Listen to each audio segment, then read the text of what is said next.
Pour Enedis, gestionnaire du réseau de distribution d'électricité, la prise en compte du changement climatique est une attente forte de nos parties prenantes, et ce d'autant plus que le réseau de distribution d'électricité est au cœur des principaux enjeux de la stratégie nationale bas carbone de la France, et notamment donc, la décarbonation de la production d'électricité, la décarbonation des transports et la maîtrise des consommations d'énergie.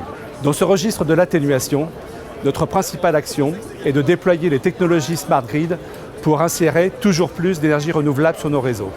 En effet, ce qu'il faut savoir, c'est que dans les 10 années qui viennent, nous allons installer 2 fois plus d'EnR que dans les 10 dernières années.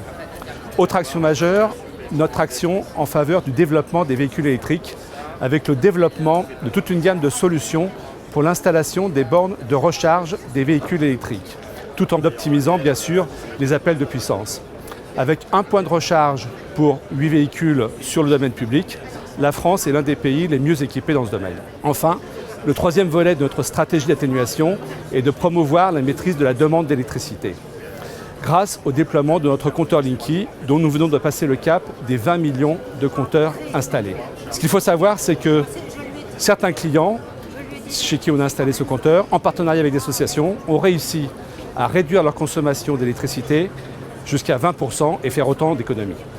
Mais toutes ces actions d'atténuation n'ont de sens que si, en parallèle, on travaille sur un plan d'adaptation face aux aléas climatiques.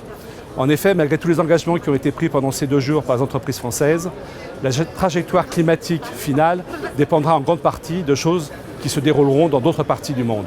Et c'est pour cela que, suivant les recommandations du GIEC, notamment son scénario le moins optimiste, nous nous préparons à un réchauffement climatique qui pourrait atteindre 4, voire 5 degrés Celsius. C'est sur ces bases que nous travaillons.